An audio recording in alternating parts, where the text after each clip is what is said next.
Hello and welcome back to the Masonic Roundtable, a weekly program where Masons from around the world get together to talk about Masonic news and opinions in a friendly and social manner. As a reminder, the thoughts and opinions expressed here are solely the opinions of the participants and do not represent any grand lodge statements or positions. Make sure you keep your conversations open for the public and on the level. To interact with us, we love seeing you live every Thursday night in Facebook and YouTube land. Chats are always fun. We can't get to them all, but your chats may show up on the show. And as always, if you can't catch us live, catch us in the replay or in your favorite podcasting app. My name is John Ruark. I'm a past master of the Patriot Lodge number 1957 in Fairfax, Virginia. Who else do we have tonight? We have Joe Martinez, forever Worshipful Master. Hello, Joe Martinez. Let's see. Current and past master of Manasseh Lodge number 182. Member of Things and Stuff, and currently shuffling some tarot cards because it's my turn this week. So, and great to be here. Do you like the PHP scripting language? No, not my faves. Not my faves. I mean, Scott's got it right there on your shirt. I'm a Visual Basic kind of guy. Oh, nice. That's my jam. Yeah. I'll go to that. Next up, Jason Richards. Hey everybody, Jason Richards here, past master of Vacation Lodge number 16 in Clifton, Virginia, and member of Lafayette Lodge number 79 in Zanesville, Ohio. Looks like you just got back from the gun show. Oh. Ooh, sexy. Hot stuff. Mm-hmm. All right. Carry on. Let's give a special shout out to those who support the show. Thank you to all our lovely patrons. Head over to patreon.com/the Masonic Roundtable if you want to see more of Jason's guns. I don't think that's You want to unlocked my Patreon tier. Yeah. Oh, there is. Onlybros.com. Special button. Yeah. Masons only. Yeah. Bros only. Only bros. Only Love bros. Bros only. Tuesdays. On Tuesday. But you know what happens every Thursday after the Patreon supporters? Do we? We do. We do. Because it's your favorite part. Tarot card of the week.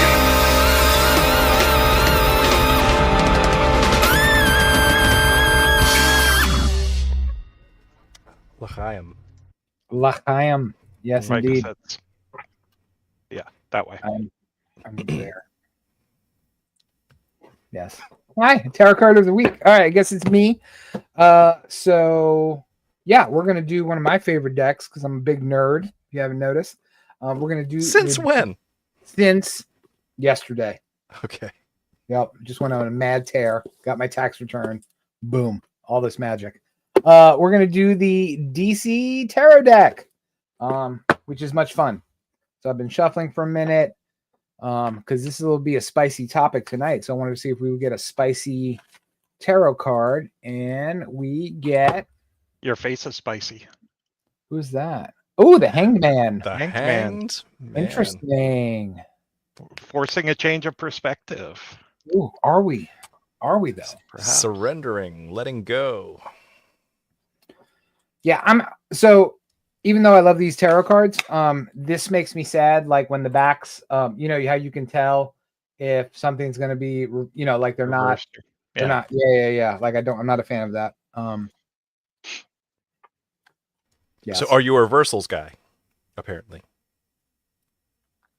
I will shuffle cards appropriately, but knowing that the back faces a certain direction, still makes me sad because I know what I'm getting. It's like, oh, I'm getting a reversal. I like to be surprised, like with my Chinese food, just surprises all around. Yep. That's what I want. Also on the show tonight, Robert Johnson. Robert Johnson. What up, honkies? Except Joe. And a namaste. we have other adjectives for Joe. Yes. We do. But they will Or detract. I guess other descriptors for Joe. Adjectivals. Yes.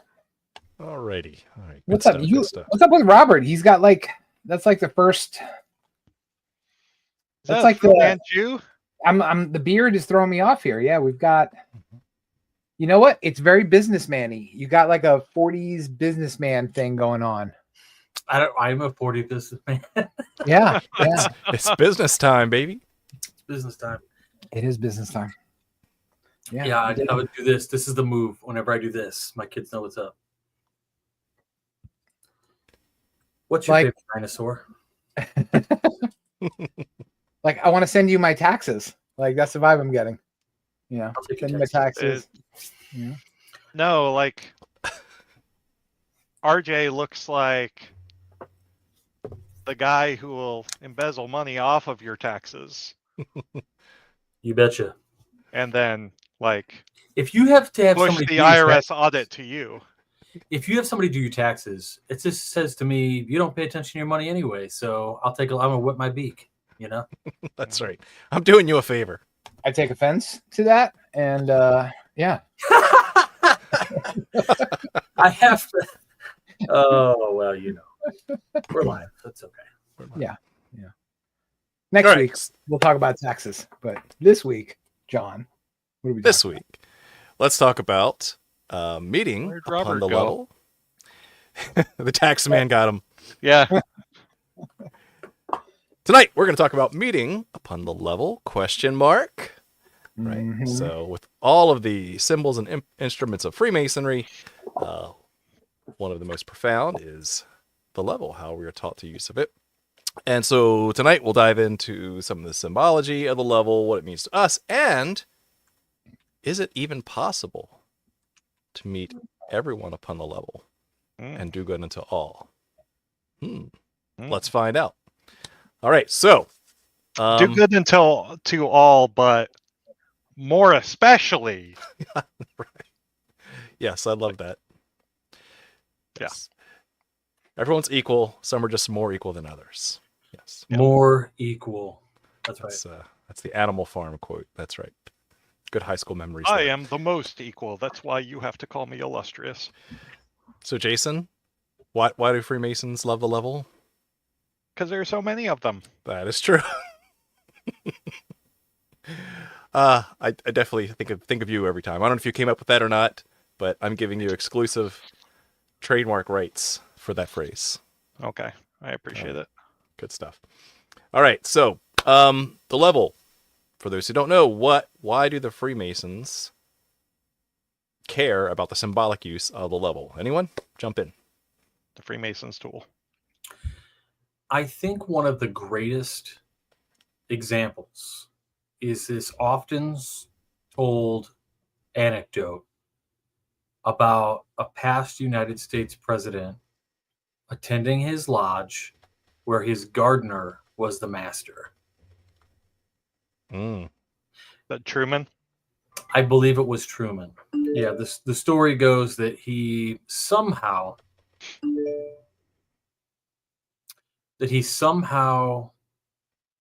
escaped presidential peoples while he was in office to attend lodge. And while doing so, he basically, had to deal with his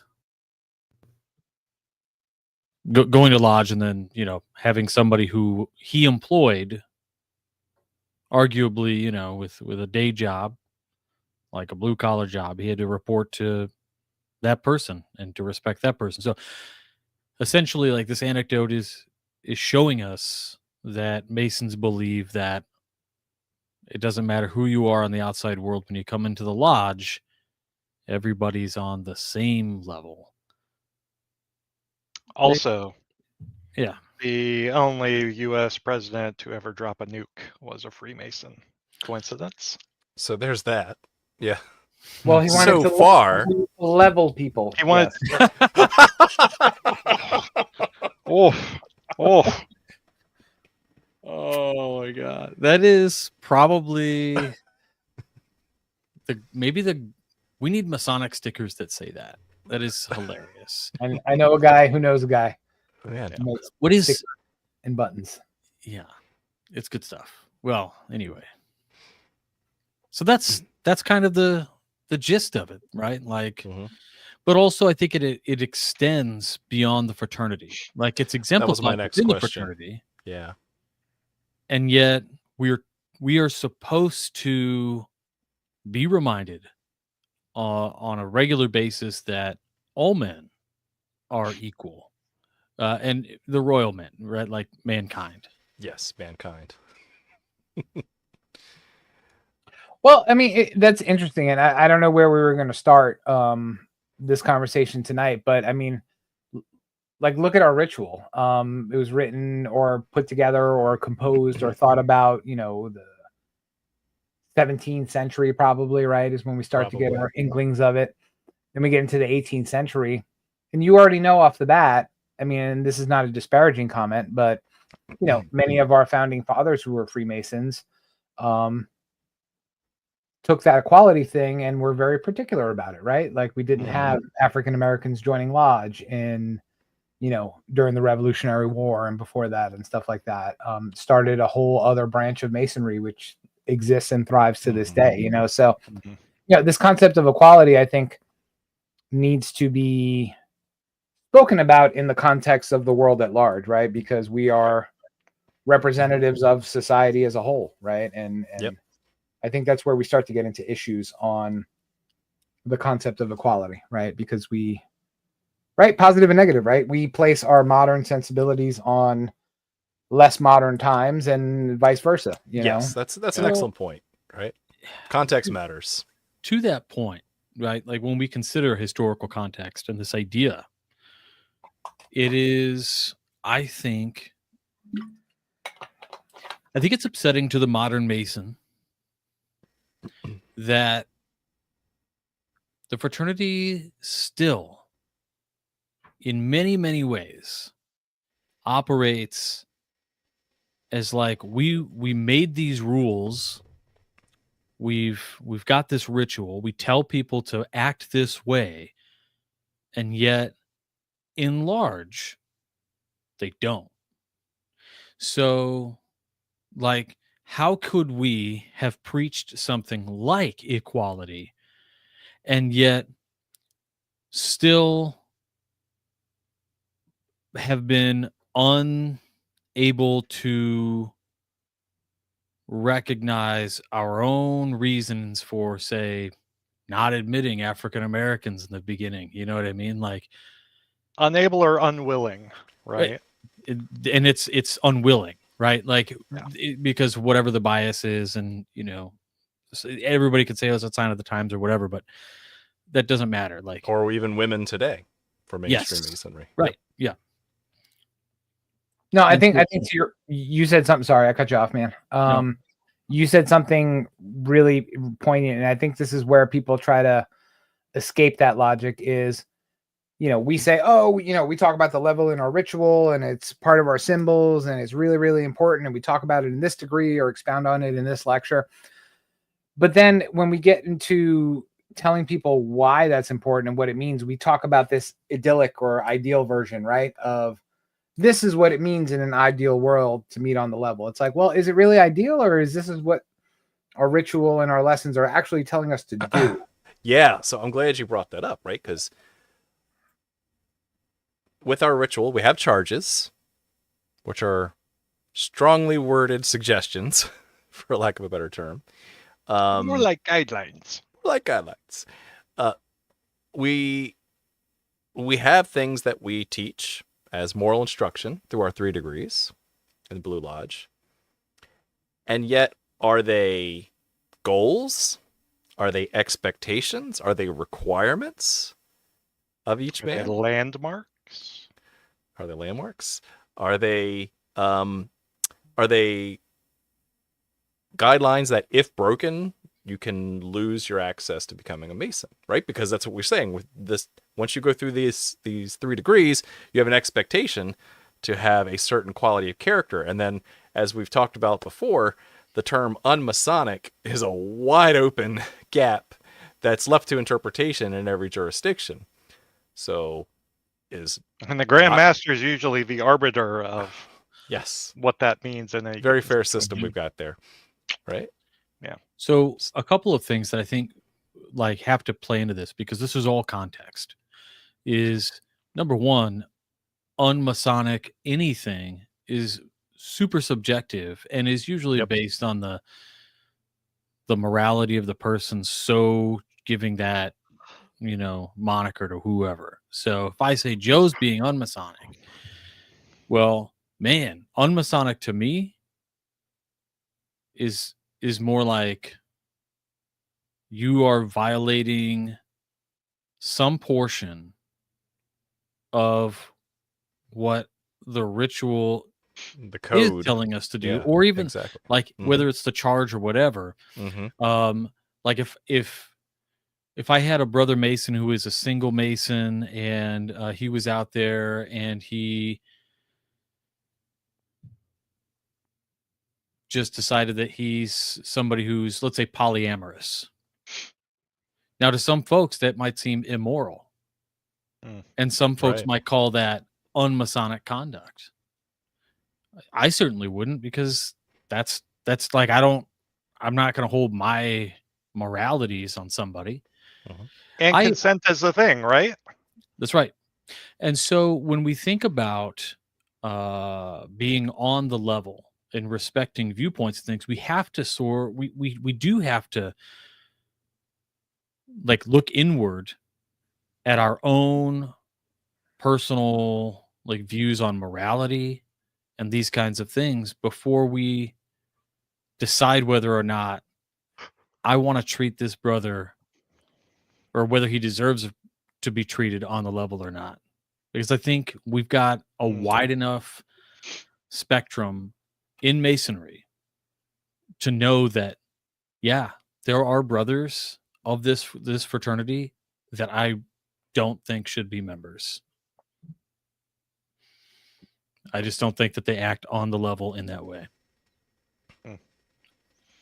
Well, by the same token, I think looking at it the opposite way that I think you're talking about, we've got a large group of brethren across the country who absolutely use their personal morality to import Masonic significance, or import, I guess, Masonic morality, for lack of a better term. Perfect example. Not going to name names. Perfect example. We have a brother at my lodge, I'm not going to name his name, who was, let's see, he was raised in 2000, or 2001 or 2002. So before me. Was in lodge for a few years, and a lot of you know what lodge I'm a member of because I say it every Thursday.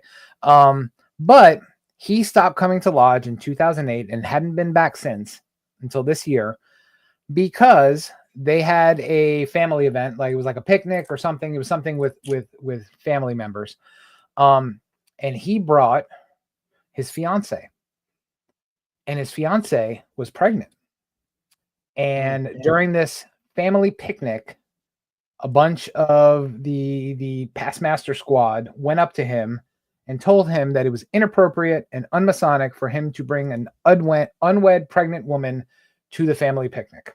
So was this in the 1800s, or which No, it year was in this?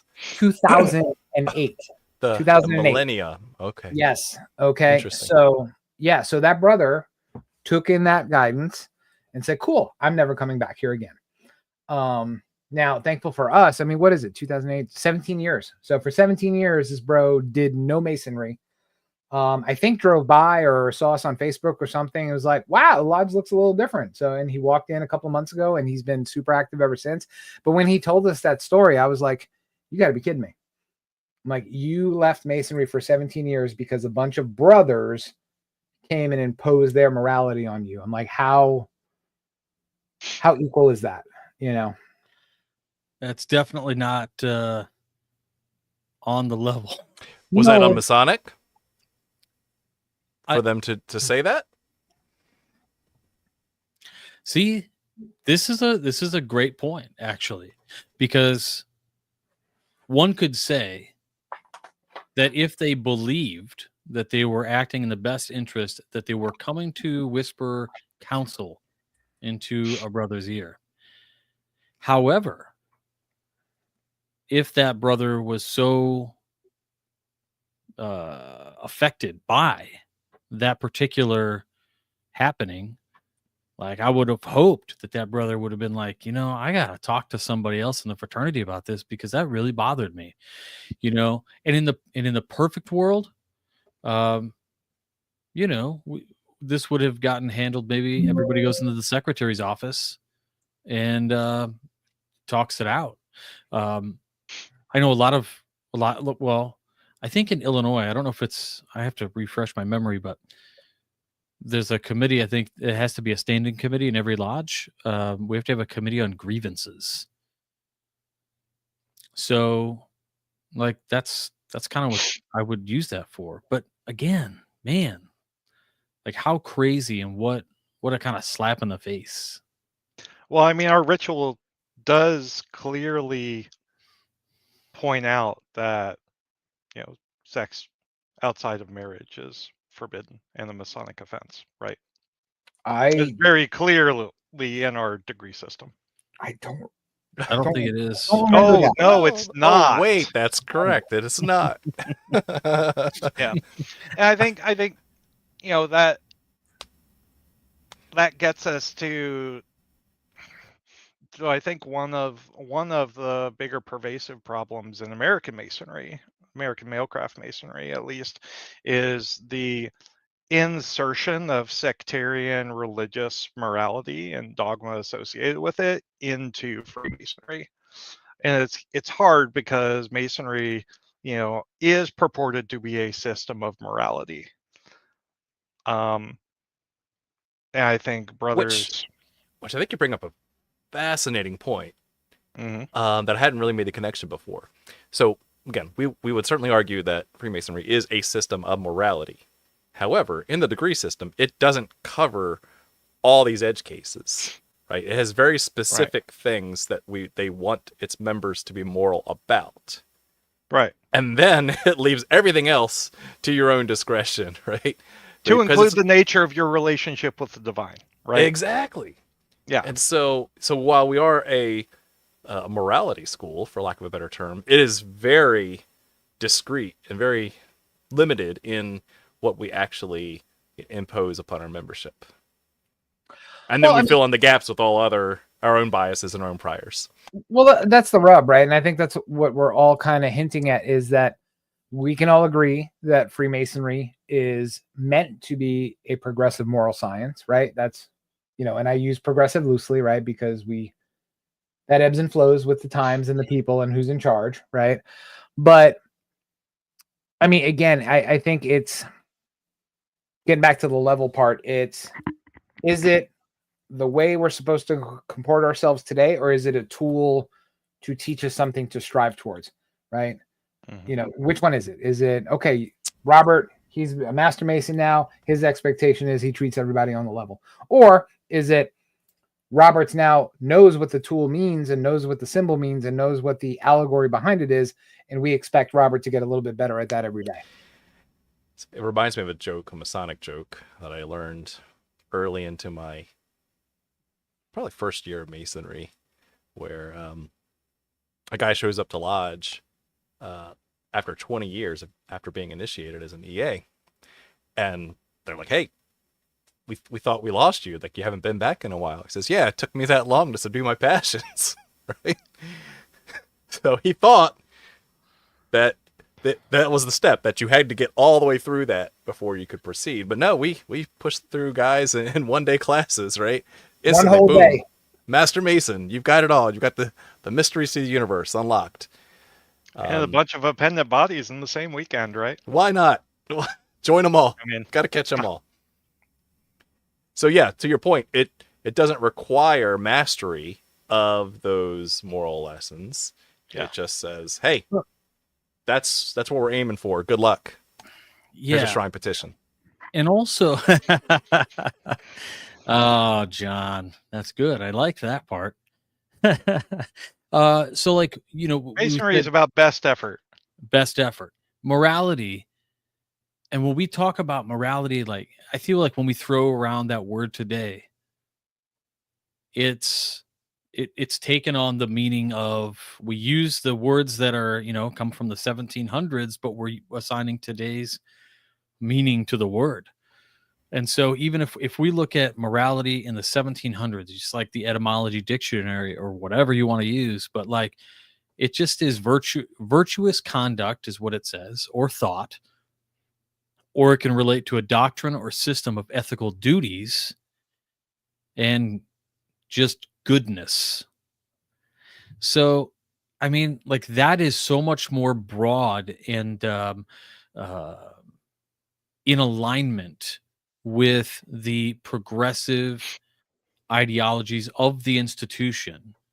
When we talk about things like freedom and liberty and all of these things, like it really does just fit so well if we're talking about it in those terms, rather than like nowhere in these moralities that Masonry teaches is there religious dogma.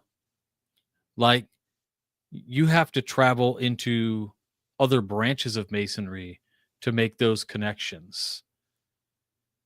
Like we teach using certain lessons from a religious text, but it's not like that's just the train. That's how you get there. I so want to agree with Robert. I just can't. Because I'm feeling sassy. I want to pick fights tonight. Do it. I think on paper you're right. I think the problem is that most people conflate morality with religious obligation, and that colors how they express that sense of morality out into the world. You know what I mean? This is moral because it fits with my religious ideals or my religious thoughts and it's not moral in and of itself, right? It's because I have a duty to do this, or I'm doing this because I'm a member, and that colors even what you said. Yeah, we take lessons and we use lessons out of, in most cases, the Bible, right? That's where a lot of our ritual allegories come from and stuff like that. But then people inject their own interpretations of their religion into that morality. Well, this is a Christian lodge, or this is that, or we only like Masons of this kind of flavor and this kind of character because we're a rural lodge, or we're an urban lodge where we love everybody. You know what I mean? So all the things that make up the Mason, baggage and all, end up becoming part of that morality that gets expressed, which leads us to issues, right? Because my morality is different than John's morality, which is different than Jason's. Definitely. Definitely different. Yeah. Well, and so let's go back to the psychology behind that too.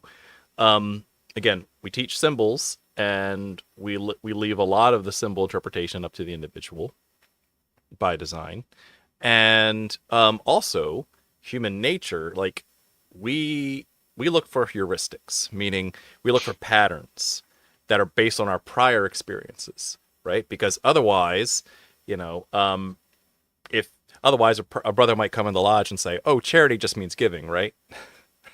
Right? Faith, love, and charity, right? That's just we should be charitable and giving to others until you actually do the work, right? We don't have time to explain all that to you, nor, can we give everyone the same experience, because they are going to experience the ritual as best and as perfect as you can do it.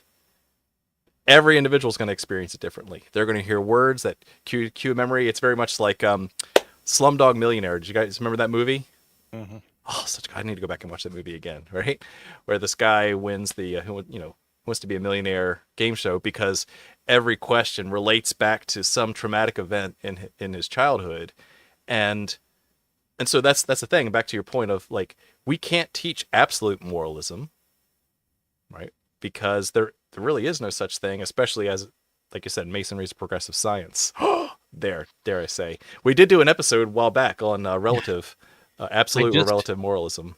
I just loved it right now when you said there's no such thing.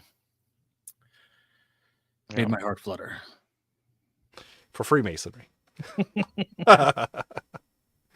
Yep. Me from 20 years ago would be like so threatened by that statement. Right. Well, let's dance the edge there. Freemasonry does not teach moral absolutism. that is an explicit statement, right? Because we leave certain things left to be defined by the individual. We have specific words in our ritual that say, this is how we want people to do these things or interpret this symbol, and then it stops. It doesn't go any deeper than that. Well, but it doesn't explicitly state that there is no absolute. That's what Just I think. leaves That's what we're things. agreeing. See, I don't know. I mean, I don't know. I think there are some absolutes when it comes to the expression of morality. You've got In Freemasonry, yes. in Yes, absolutely. Freemasonry. We treat justice as an absolute. We treat brotherly love as an absolute. We treat the concept of truth, however it's expressed. And then obviously to John's funny point, Aiding the relief of your Yeah. brothers. Yeah. I would say we do. Whether that gets practiced or not, that's up to each individual Mason. But I think we regard those as so absolute that we carve them in stone and we put them in our lodges. You know what I mean? I guess the only point I was trying to dive into is at the abstract, like Platonic form of those things, yes. But the details of how, we leave to the individual. Sure. To interpret. I agree. Yeah, that's all. That's all I was trying to say is we don't go. The ritual does not go any deeper than maybe a paragraph about a certain moral concept, and then leaves it to instruction with your mentor or, the culture of the lodge to enforce what that means. Yeah, I mean, as an example, or a brother's own study. As an example, I will recite a piece of ritual that is open to the public in Illinois, which is, say, for instance, this is like a thing we would say, do this, but I don't tell you how to do it. I just say, as a citizen, you are charged to practice the public and domestic virtues, right? And then say something like, to be exemplary in the discharge of your civic duty by never proposing or countenancing any act which may have a tendency to upset the good order or the peace of society, by paying due obedience to the laws under whose protection you live, and by always maintaining that's my mom. By never losing sight of the allegiance you owe to your country. Sorry about that. But and never silencing your cell phone. And by silencing your cell phone. Yeah. Is that an absolute law or not? That should be, yeah. So, but the thing is like we say, hey, this is your duty, and you have this like moral obligation on the level to do this with your brothers. But how you choose to do that, I guess, is kind of up to the individual interpretation. I do wonder sometimes, like when you say that, right, and we ask guys to do those things, but then they like sort of go, what, 1776, like they I don't know, they come up with some interesting ways to play, like, I don't know, go skirt those duties, which again, I think is like not very on the level. But. Well, and to your point, that level appears to move from generation to generation, right? Because we're influenced by the culture that we live in, right? Like, I'm sure if somebody hasn't thrown it in the chat yet, somebody would be like, oh, the people who started a ritual and the people who started this nation, they didn't let black people in. It's like, okay, well, you can judge them for that and say not nice things. Yeah, George Washington, terrible person because he owned slaves and stuff like that, yet started a nation on Masonic ideals. So which one is it?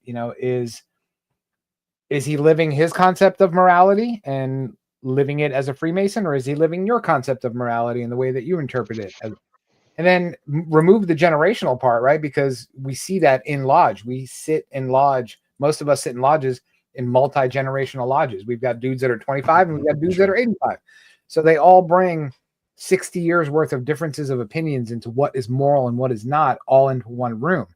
And how do you reconcile that?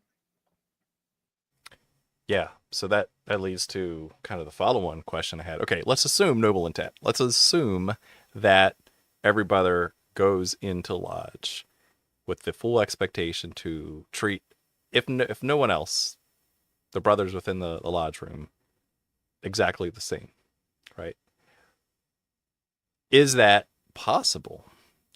For just a couple of things that kind of could taint that perception or that image, or the ability for a brother to act purely on the level is, one, we just have officers of the lodge that have other duties to maintain the harmony, peace and harmony of the lodge, right? They have to have an elevated rank or position in order to enforce the conduct and the code of the lodge. But even that aside, let's just say, you know, you're there when Truman walks in. Right? He's still the president of the United States, right? You just don't forget that for the hour and a half that you're in lodge, right? I mean, and that's what I find fascinating about this concept. Is it an ideal, or is it something that we should actively try to pursue, knowing that it's we'll never reach the perfect state? But is it like, okay, maybe, even though I'm sitting next to my boss in lodge, can I have a kind of an off the record conversation with him, and knowing that he'll keep certain secrets? Those are these kind of mysteries about this that I always find fascinating. Is it possible to truly assume the position of being on the level with your brothers in the lodge? It, like, in the ideal sense, like, I should be able to have those conversations with my boss. However, right. Gauging like human nature and how people sort of perceive whether or not they can actually trust somebody is, that's something that would weigh heavily on me. Like, I know for a fact that there are things, you guys, we've all met people. You guys are in Virginia, so it's like everywhere.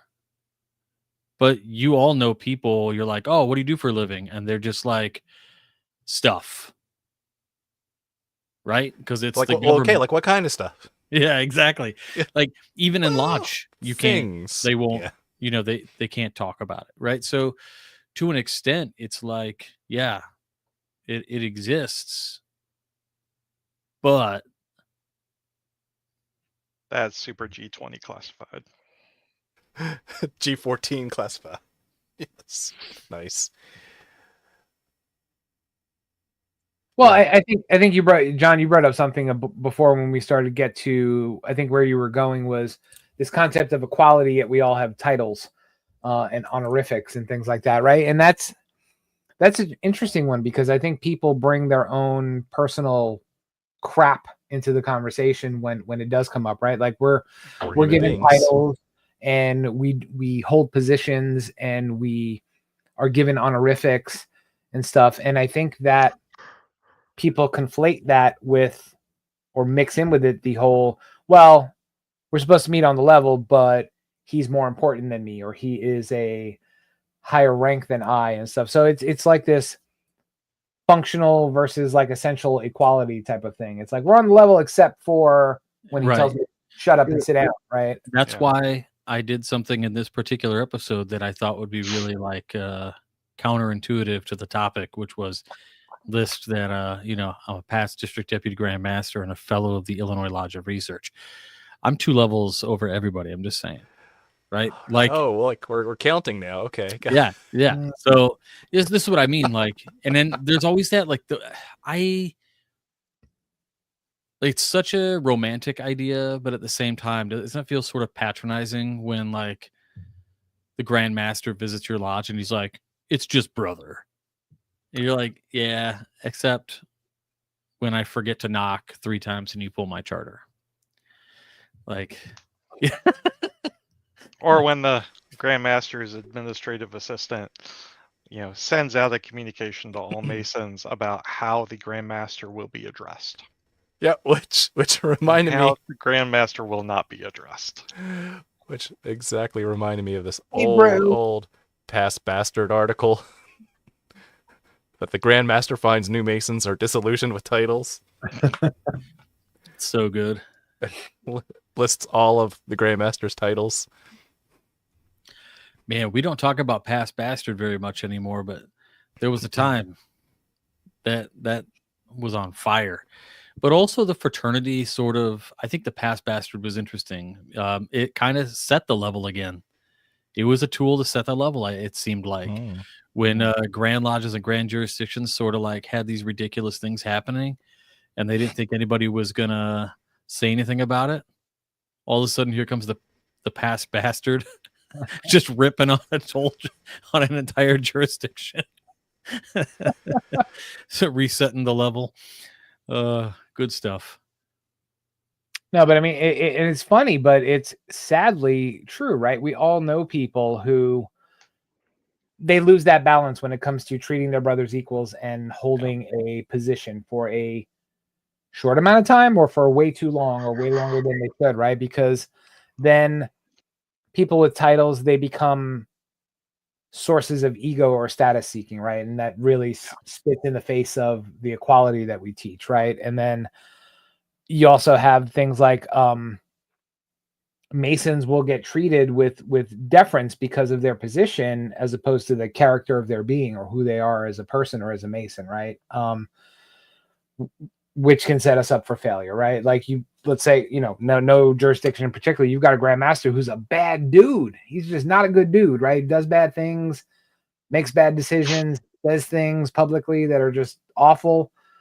And you got to deal with it, right? Because he's the Grand Master, right? He is the sole arbiter of truth in your jurisdiction, and you just got to deal with it. But I think as a result of that, you've got young brothers or newer Masons who are intimidated because they feel lesser because of those experiences with those people, right? So we teach equality and we promote equality and we say it's an essential truth, and then we don't act like it, and we justify it with our titles and our honorifics and the special accolades that we receive, Yeah.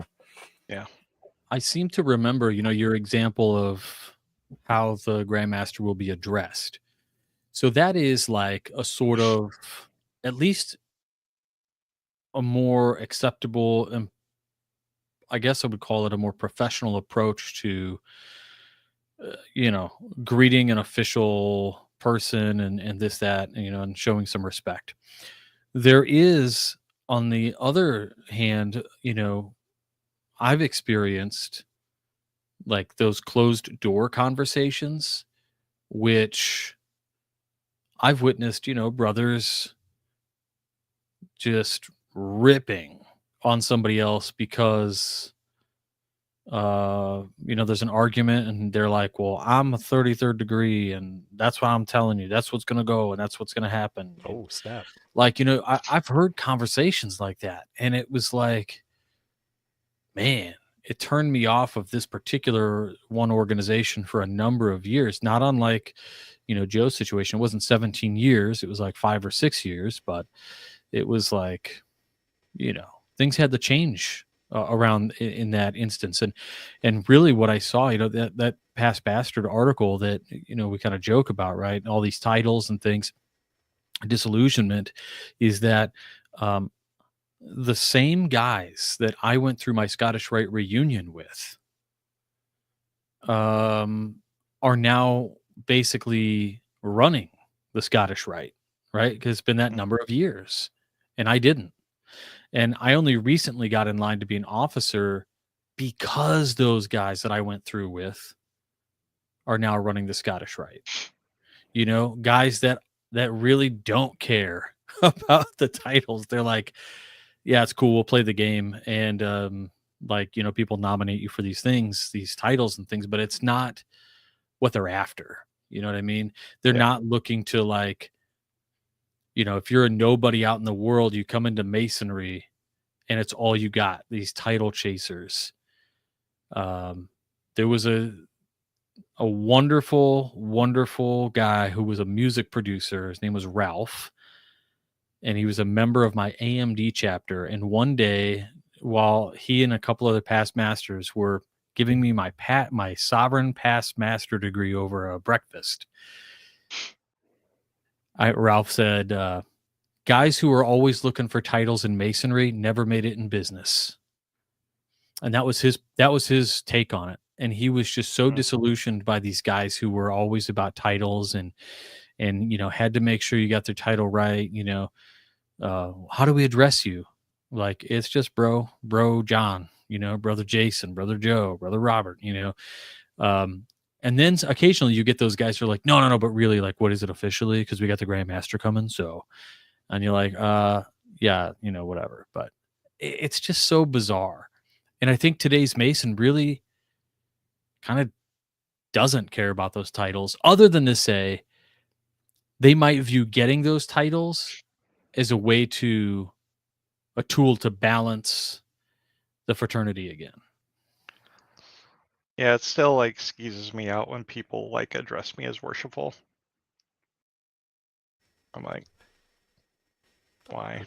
Note to self. Always Yeah. address Jason. Just call him Worsh. What's up, Worsh? Hey, Worsh. I have an Acacia Lodge brother who on social media addresses me as Worsh. Love it. It's good someone does.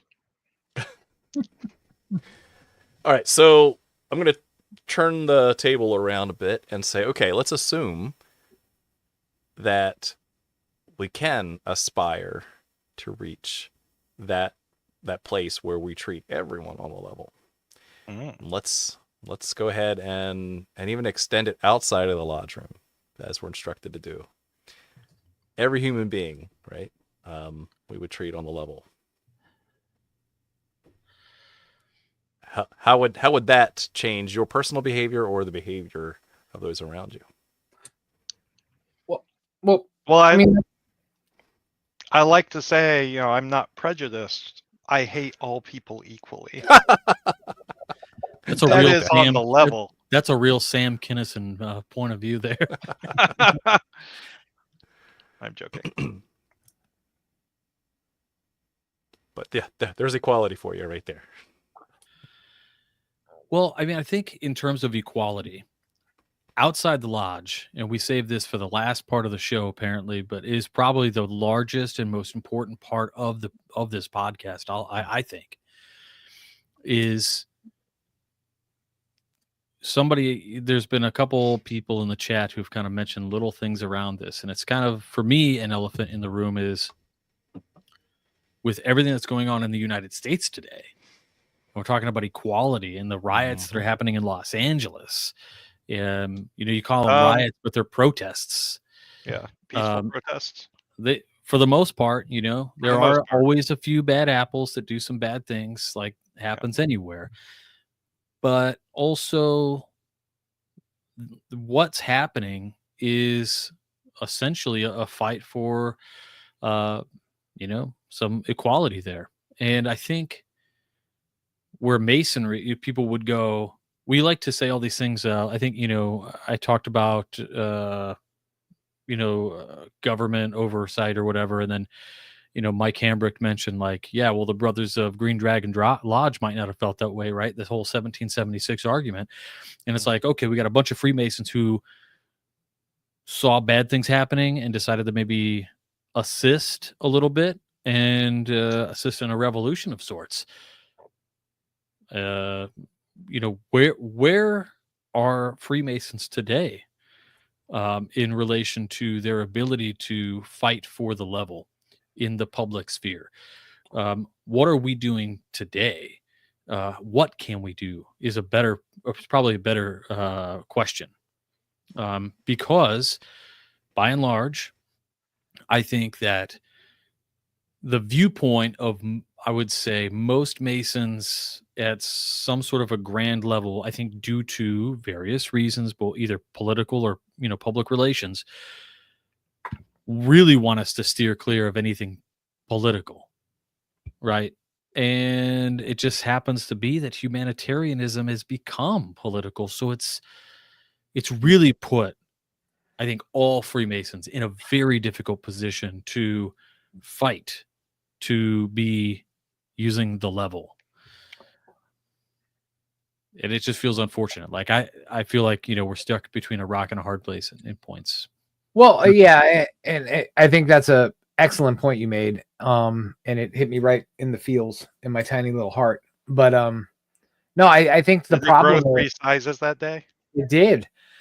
I think the problem is that we have to go back and look at who we are as an organization, right? Are we a social club with some cutesy little lessons, or are we actually that beacon of enlightenment that we tell new people that we are, right? We teach them all these things. We teach them about the level and the square and the plumb and all the moral meanings that are attached to it. And then we charge them to, okay, you need to go do this. First do this with all your bros, but then bring it all out into the world, right? We're not supposed to just go to lodge and share all these lessons with each other and become smarter people for it. Like, we're supposed to take this crap out and into the world, right? And be those beacons of light. But again, I ask you, and this is rhetorical, you don't have to answer, are we a social club with some ritual, or are we actually a progressive moral science? Like, and that answers the question of why we do or don't do the things that, to Robert's point, have become politicized, but are actually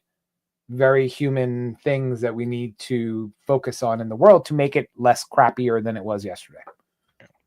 Masons are amazing at virtue signaling. We'd love to talk about how we're an enlightened society of friends and brothers. Well, if you give $10 to this hospital or that charity or this, that, or the other thing, you've now become an upstanding moral citizen. So good job, Worsh. Mike the intern says, my problem with that is that doesn't it mean I can't wear my Rolex to lodge because it might make someone feel bad because they can't afford one? So I saw this and I really, thank you, Mikey. Love you for that. I had some thoughts on this because when I read this, the first thing I thought of was, the old adage, why do Masons wear gloves, right? Because everybody walks into lodge, they all put on gloves, they all put on a white apron, they're all supposed to look like they're on the level. But you get, and it's y'all know Brother Bill, right? He'll happily tell people, who complain about wearing gloves, oh, we got to wear gloves again. He'll walk up and tell you, he's like, well, back in the day, Masons wore gloves, so you couldn't tell a stonemason from a doctor or a lawyer from, a leather worker or something like that. And that kept us all on the level. And while it's a beautiful story, I don't know if it's actually true, but it makes sense to me. It's like when we're in there. I mean, even if you wear gloves, I certainly couldn't afford Robert's neon glasses. So I'm just saying. No, they are hot. Those glasses These are made of, they're uranium glass. So like when my face starts to look, he's rubbing it in. Yeah. Like literally rub it into. They're made of Mountain Dew. Yes. Remember, on the subject of gloves, the gloves don't fit. You must acquit. Or find another pair. Yes. Okay. That's true. There you go. Okay, so we are at that time.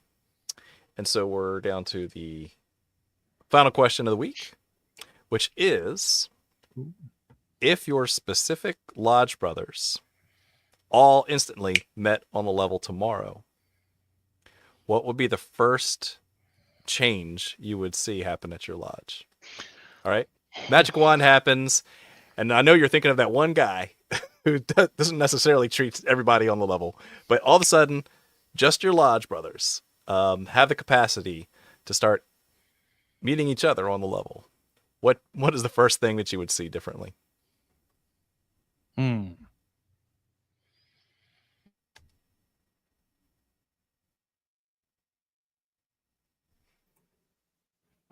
ahead. So Joe. I'm gonna come out and say it. I don't think there's a lot that Manasseh Lodge would do differently. I think as far as close up. Put my arms down. As far as Manasseh Lodge is concerned, I think it does a very, very good job of representing a diverse group of Masons and families And so, like, just, I think that lodge really kind of lives the Masonic core tenet, or the brethren and the members of that lodge live those core tenets. I'm not trying to like No. suck up to Joe, but Except I for think the it does a worshipful really master. good job. Who doesn't need to? Nah, man, that hit me right in the feels, man. And but yeah, I want to answer John's question, but I want to respond to that. Number one, I love you and thank you for saying that. That was a long road coming, right? It didn't happen overnight, and Jason was a Mason longer in Virginia than me, so he definitely saw the before and the after. But I think to answer John's question, and it's a crappy answer to the question, I think for that to actually happen, people need to stop coming to lodge, which is more interesting. That is not what I was expecting. So I would say that's more of a reflection of what Jason was talking about. Again, I'm amazed that you would say that, and I appreciate that a lot. But it wasn't. It was once we had the people that were not comfortable with the way the lodge was, and they stopped coming or they started going to other lodges. Then we all started to treat each other more on the level because those barriers were removed. So yeah, I mean, that's that specific example for me. It's like, oh, we don't see these people in lodge anymore. So that bro who left for 17 years because a bunch of grumpy old past masters offended him felt comfortable enough to make Masonry part of his life again. And of all places, he came back to the place where he was made to feel unwelcome. So yeah, so continue to make your curmudgeon-y, immoral people not welcome in lodge, and you'll have a wonderful lodge. Mm-hmm. Boom. By treating them on the level, of course. Yes. And my mother lodge exists because Manasseh Lodge used to be a pretty shitty place. I was going to say because you don't attend anymore, but there we go. Hey, treat the worst nicely. Sorry, Worsh. Sorry, Worsh. Robert. You try to do a good deed, Jason, then backfires. Beverages are you gonna have, Robert? You got one with a straw. You got a. I had water, and then I had my. I just had made a French press before the show. Juicing. I just was finishing my coffee. So anyway, what would I see different? I think we would see a few things disappear from the lodge. And those would probably be things that some guys really don't care about because I think it falls into the sort of boys will be boys type, behaviors. Yeah. Like there, one of the things I think is really problematic in a lot of lodges that I see it is rampant talk about not about like objective politics, but like rallying against a certain political faction or just crapping all over a candidate or those kinds of things. Like let's say I was a far right conservative Republican and I went to lodge and I was in a lodge that was surrounded by people who really didn't like Trump. And every time I went there, all I heard were people just dogging on President Trump, right? I wouldn't feel comfortable, and that doesn't feel on the level, and I wouldn't go there anymore. Well, those kinds of things happen. I find, very much happen in lodge. And I think it's also just a sort of a thing that happens when a particular group gets together and you sort of have a type. There's like an affinity, right? An affinity lodge has a type of member, and these guys all kind of come together. Like I think if we were truly on the level, I think you'd see more guys, regardless of how they feel about some sort of politic or whatever. I think you would see them using their inner Tyler. right? Monitoring their words, Ooh, that's good. thoughts, and actions before they decide to come out and say something like that. Um, and I think we would see that happen more often, because to meet on the level, it does require us to use, to think before we talk, to think about the words how we're going to say them and the effects they're going to have, because they will cause a disparity in how somebody perceives, um, their relationship with you. I think that would be the thing that would change. But to be quite honest with you, the things that Jason and Joe had mentioned, for the most part, I see guys really doing a good job for the most part in lodges. And I think it's in no small part due to the timeless and the timeless ritual that we continually propose and how serious we take it, right? And because of that, I think that's what happens. I just like to see it, exude more into the public space. No, I like that.